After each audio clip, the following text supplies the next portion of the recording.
Bonjour les amis, bienvenue sur PowerTrade, la chaîne des stratégies d'investissement simples et efficaces. Alors, on va commencer par l'analyse du CAC 40. Comme vous le voyez, là, on a eu une bougie de décrochage là aujourd'hui. On avait déjà deux bougies rouges qui annonçaient rien de bon. Je vous l'avais dit hier qu'on pourrait pratiquement à l'ouverture passer vendeur si nos points étaient touchés. Et nos points donc ont été touchés. Je vous rappelle qu'on a des points algorithmiques. J'ai donc aujourd'hui rentré les points là sur Metastock, enfin les cours du CAC 40 qui me manquaient. Il me manquait un mois de cours puisque j'étais pas un mois, 5 semaines même de cours puisque j'étais parti en Thaïlande 5 semaines. J'ai rétabli la situation et je suis en capacité de vous faire les calculs des points. Donc tout à l'heure on ira sur Metastock et je vous montrerai donc le point de retournement sur le CAC 40, mais actuellement nous restons vendeurs et vous voyez ce trend du biseau là qu'on avait, eh bien il va rejouer puisque on risque de taper sur ce biseau, peut-être rebondir, ou si on cassait ce biseau, si on re-rentrait dans ce fanion, ce biseau, nous serions donc toujours dans ce scénario de vente à l'intérieur du biseau, et donc là ça serait vraiment extrêmement négatif que de repasser sous donc ce trend, donc à suivre demain. Concernant le DAX il est toujours non, il n'est pas toujours, il est passé vendeur aujourd'hui, mais il s'est bien comporté en fin de séance. Il a retenté de casser ce trend, mais en vain. Vous voyez qu'on n'a pas pu casser, donc on est toujours en dessous, mais on sent bien que le DAX est bien plus puissant en force que le CAC 40 qui lui a littéralement décroché aujourd'hui.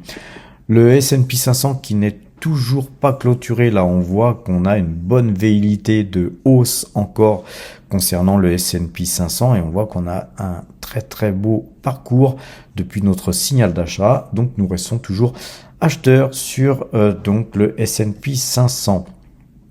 Concernant le Brent, catastrophe sur le Brent, on a une bougie extrêmement importante, puisqu'on a une bougie rouge là qui est d'une amplitude de 4,19%, donc c'est une grosse baisse. On a recassé ce fameux trend qu'on peut d'ores et déjà enlever puisqu'il n'a plus raison d'être. On le retracera, mais là vraiment on est encore loin de casser un trend et de repartir à la hausse. Je vous rappelle qu'on est vendeur sur le Brent depuis déjà fort longtemps, depuis cette bougie-là.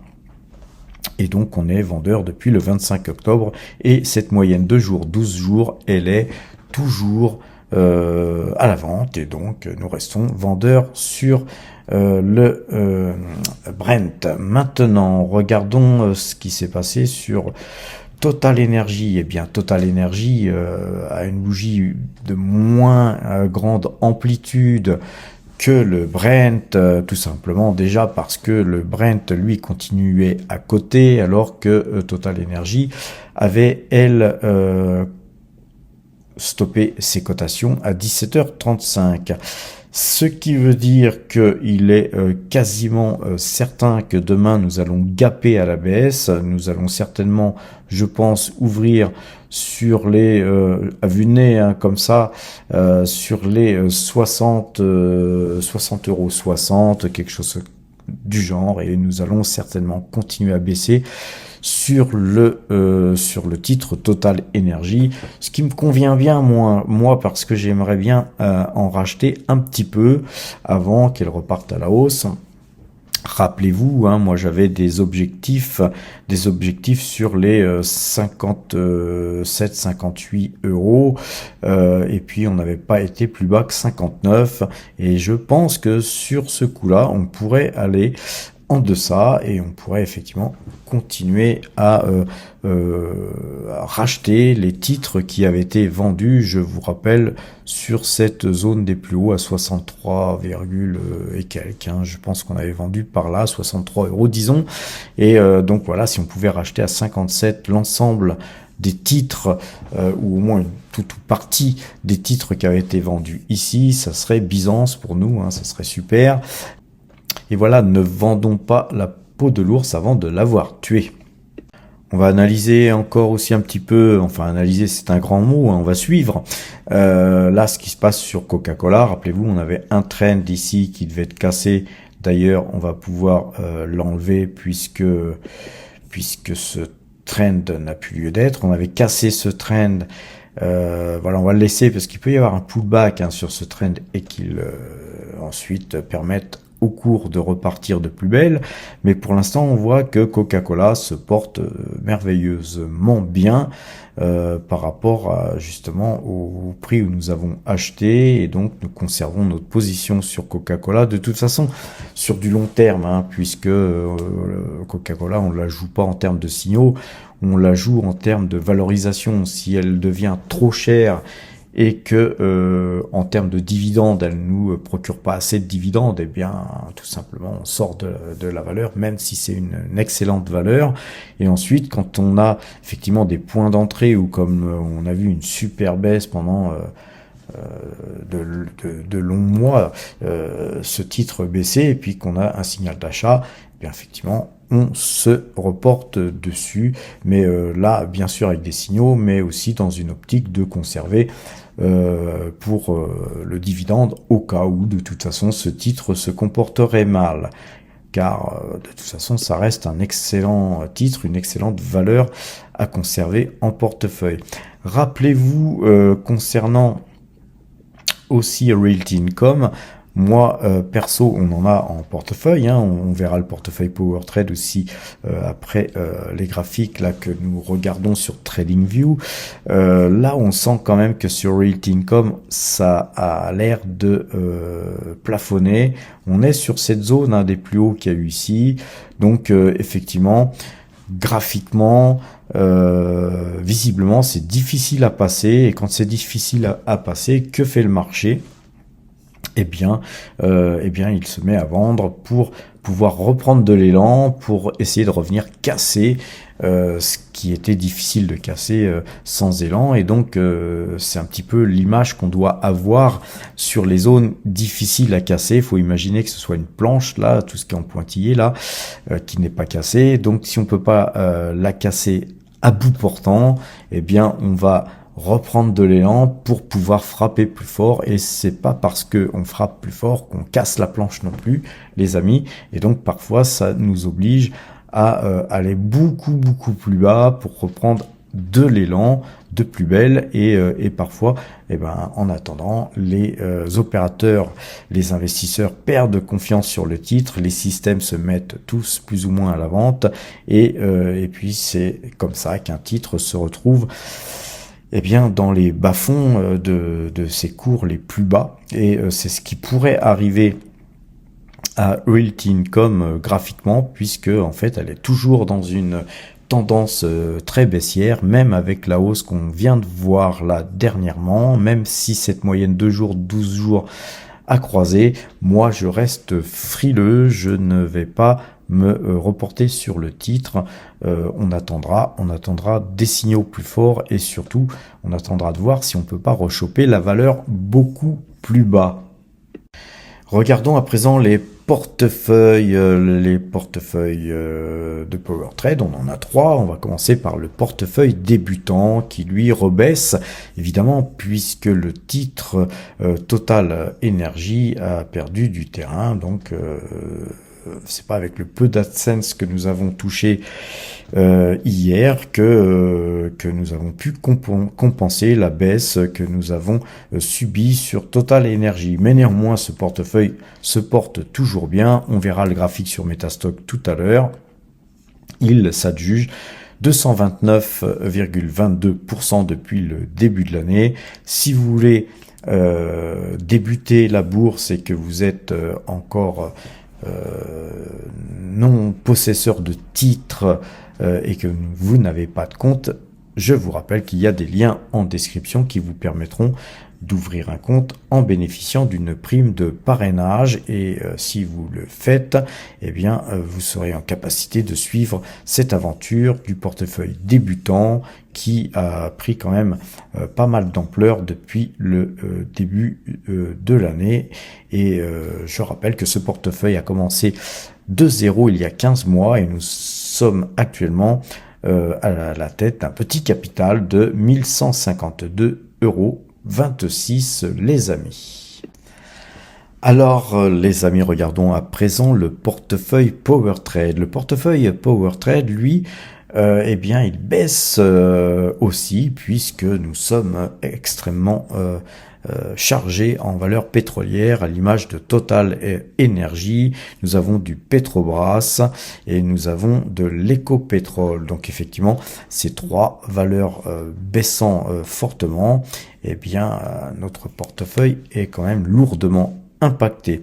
Cependant, nous avons des valeurs qui montent dans un marché baissier et donc notre portefeuille globalement ne souffre pas tant que ça puisque nous affichons quand même toujours 20,92% de hausse depuis le début de l'année et donc depuis le 1er janvier 2023, c'est 156 410 € qui sont engrangés et donc voilà, on peut se permettre de conserver nos positions.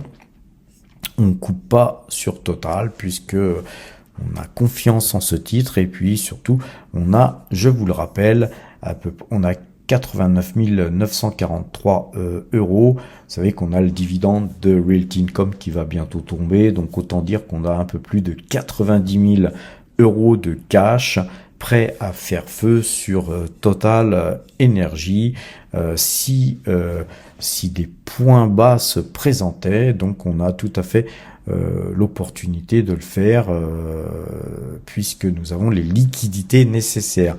Sans compter que effectivement nous sommes à la tête de quelques plus-values sur Pernod Ricard, nous pourrions aussi, on surveille Pernod Ricard de très près parce que voilà, j'hésite un petit peu entre conserver ces Pernod Ricard, ces actions que nous avons achetées plus bas que le cours affiché actuellement pour justement continuer à augmenter nos liquidités pour pouvoir mieux faire feu sur Total Energy, voire sur Pernod Ricard si Pernod Ricard se mettait à baisser puisque le marché est baissier. Donc demain on va observer un petit peu ce qui se passe. Demain je vais être très très occupé donc je ne suis pas du tout certain d'être en capacité de surveiller suffisamment bien pour pouvoir opérer sur les marchés, mais en tout cas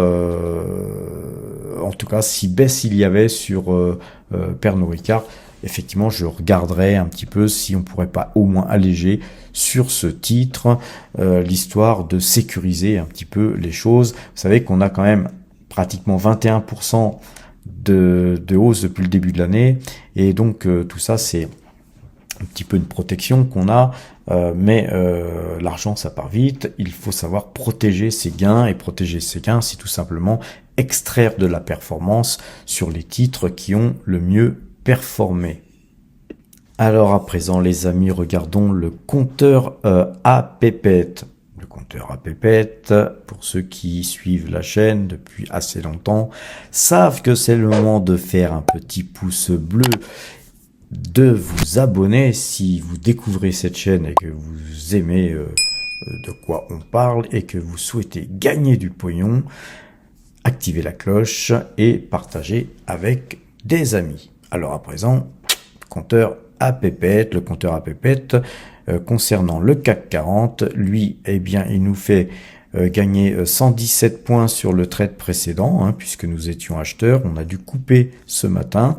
Je vous cache pas que ce matin, quand j'ai vu le marché monter, j'ai pas coupé tout de suite. Je me suis dit, je vais laisser monter parce que des fois, l'algorithme que nous utilisons parfois, eh bien, il se plante, hein, comme tous les systèmes.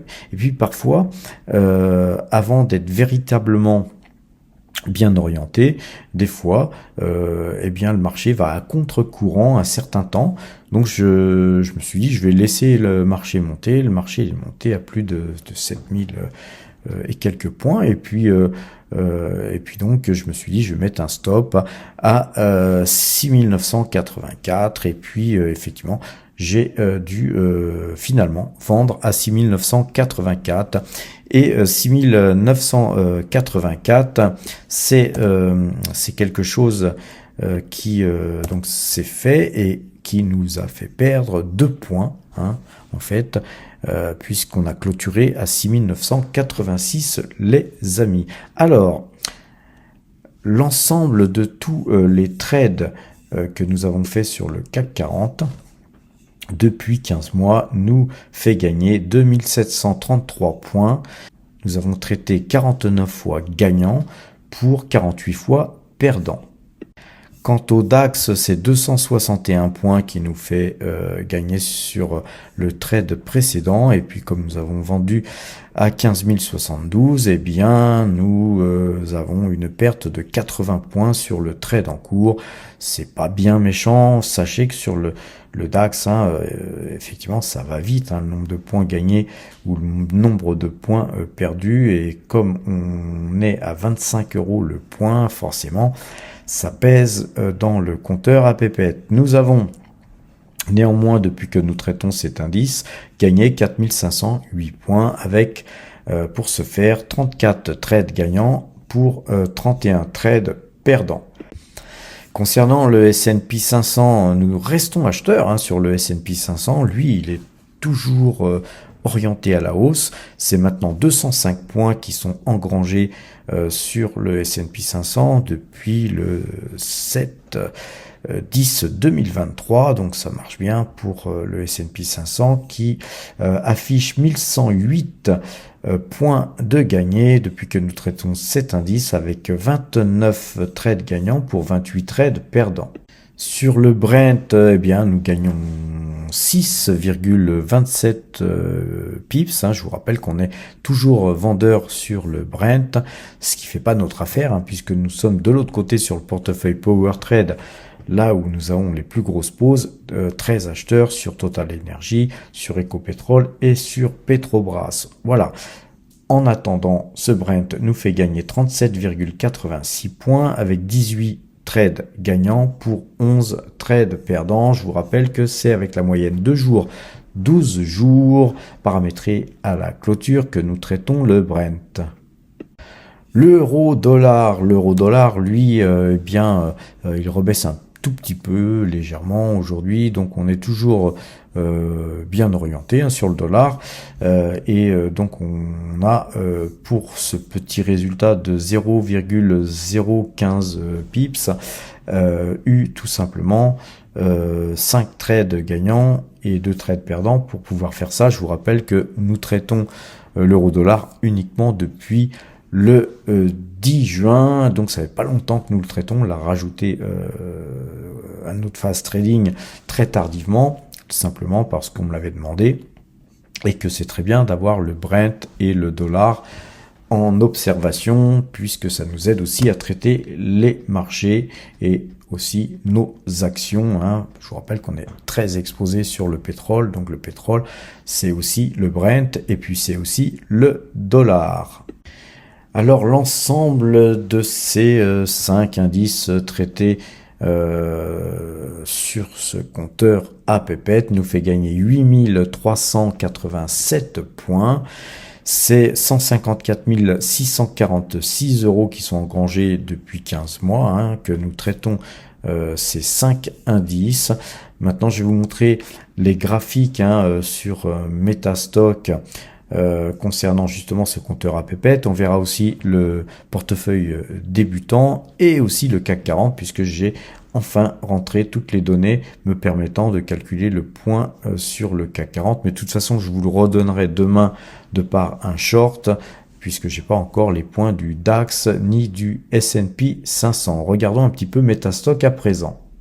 Et à présent, regardons un petit peu l'évolution de notre travail sur les marchés futurs, et on voit donc qu'on est dans un trend haussier, donc on est dans un canal haussier. On voit qu'à chaque fois qu'on fait des plus hauts, et bien souvent, soit on latéralise comme ici, soit quand on a fait ce plus haut à 5346 points, et bien on rebaisse. Mais jamais on va voir les derniers plus hauts, on rebaisse, on stabilise, on a tendance à latéraliser, puis on remonte, on peut avoir des baisses et puis ensuite des hausses qui font que nous cassons aussi les plus hauts antérieurs et ainsi de suite. On ne fait que finalement monter, donc on a un joli graphique même avec la baisse d'aujourd'hui. Voilà donc notre performance sur les marchés futurs. Alors sur Metastock aussi, le portefeuille débutant, on voit la progression de notre portefeuille débutant, et donc nous avons baissé un petit peu aujourd'hui et nous affichons donc 1152,26. Et on voit donc que cette progression est donc très linéaire avec des hauts et des bas, mais vraiment des petits bas et plutôt des plus hauts à chaque fois. Bien sûr, puisque nous avons eu des primes de parrainage, c'est ça qui nous rapporte le plus dans ce portefeuille. Mais quoique, nous avons quand même aussi une petite progression constante pendant des mois et des mois qui représente peu ou prou la même chose, sauf que c'est beaucoup plus long. Mais en tout cas, ce graphique se porte donc très bien. À présent, regardons sur Metastock ce que nous donne notre algorithme. Eh bien, il repasserait acheteur demain si 7032,47 était touché. Voilà les amis, j'espère que j'ai été assez clair et court, puisque certaines personnes me reprochent d'être un petit peu long dans mes vidéos, mais voilà, il faut aborder tous les sujets, puis il faut aussi expliquer, souvent réexpliquer, pour que ça vous rentre dans la tête les amis, et puis surtout pour que les nouveaux puissent bénéficier aussi de notre savoir-faire. Voilà, c'est pas pour moi toujours forcément drôle de rabâcher les mêmes choses, mais voilà, on est une chaîne éducative et notre rôle est justement d'inciter les gens à opérer sur les marchés, donc à ouvrir des comptes, devenir des investisseurs, et puis se constituer une épargne qui pourrait vous permettre de justement de pouvoir, si possible, arriver à une indépendance financière. Donc je sais que c'est pas forcément toujours facile quand on gagne peu, mais c'est possible, puisque j'y suis arrivé. Donc voilà, je vois pas pourquoi d'autres n'y arriveraient pas, parce que je ne pense pas être une lumière en soi. Alors voilà, donc maintenant, ce qu'il faut savoir, c'est que si vous commencez pas, eh bien, vous donnerez jamais la chance de justement de pouvoir arriver à l'indépendance financière, comme on dit, mais aussi, même quand on n'arrive pas à ses objectifs les plus fous, en tout cas, ça peut vous permettre de pouvoir vous prévoir une retraite un peu plus heureuse que ce que nos gouvernements nous concoctent d'année en année. Très fiers sont-ils quand ils parlent, mais globalement, encore une fois, moi je reviens de Thaïlande, tout juste, il y a peu de temps. Moi, ça fait 44 ans que je vais en Thaïlande chaque année. Et en 44 ans, moi j'ai vu Bangkok avec des routes en terre battue. J'ai vu Bangkok, j'ai vu la Thaïlande, puisque j'ai visité la Thaïlande de long en large. Pays très pauvre, pays sous-développé. Je l'ai vu se transformer en pays en voie de développement. J'ai vu les routes en terre se goudronner, j'ai vu des petites maisons, des petits immeubles se transformer en buildings ultra modernes.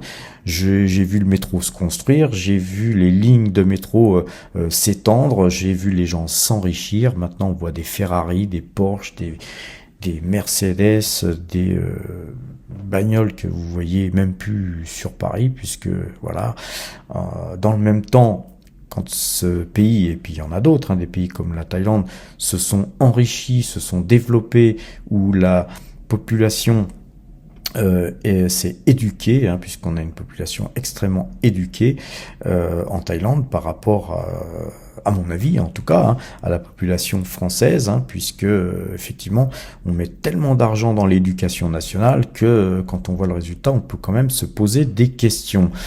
Voilà, ceci étant dit, pendant que moi, pendant 44 ans, j'ai vu la Thaïlande s'enrichir et progresser progressivement, et puis ensuite à grands pas.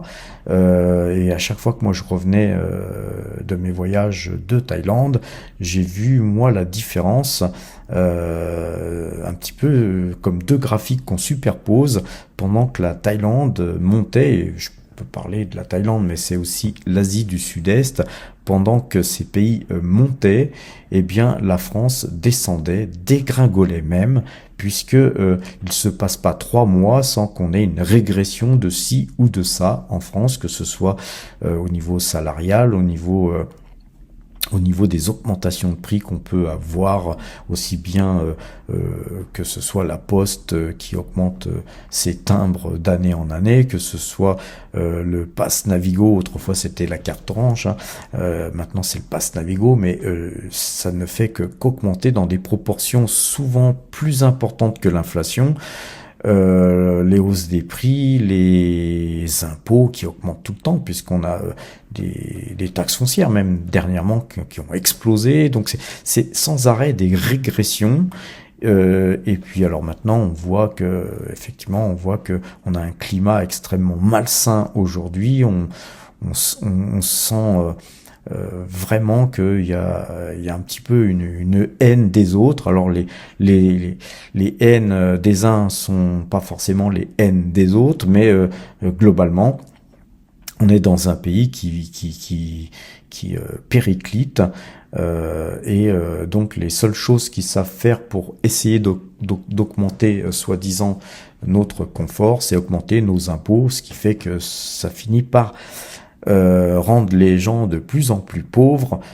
J'en veux pour preuve par exemple les loyers. Les loyers, moi quand j'avais 18 ans, j'ai commencé à travailler, et avec un SMIC, je payais mon loyer, et ça représentait 20% de mon salaire, vous voyez, dans les années 80. Aujourd'hui, un SMIC à Paris, eh bien, il met 80% de son salaire, pas 20%. Donc, il y a eu pas seulement une petite détérioration du niveau de vie des gens, mais il y a eu quelque chose d'absolument abominable qui fait que les gens, même en travaillant, ont du mal à épargner. Et donc, je comprends que d'ouvrir un compte pour acheter des actions, pour certains, ça peut paraître complètement illusoire, mais non, les amis, épargnez le peu que vous pouvez et faites en sorte de vous élever, et un jour peut-être que vous penserez comme moi à peut-être quitter le pays, puisque le pays ne va pas bien. Et s'il va pas bien, c'est pas de votre faute, c'est pas de ma faute, c'est de la faute des gens qui nous dirigent depuis plus de 40 ans et qui ont mal dirigé le pays. Et quand bien même depuis 40 ans on aurait mal dirigé le pays, ça serait pas si grave si on avait des gens au pouvoir qui souhaiteraient redresser ce pays, et c'est pas le cas, les amis. Donc voilà, méditez là-dessus, et construisez votre vie, parce qu'il faut pas compter sur nos gouvernements ou sur qui que ce soit pour améliorer votre niveau de vie. Donc faites en sorte, les amis, de vous prendre en main. Sur ces bonnes paroles, je vous souhaite une bonne fin de soirée, portez-vous bien et à demain.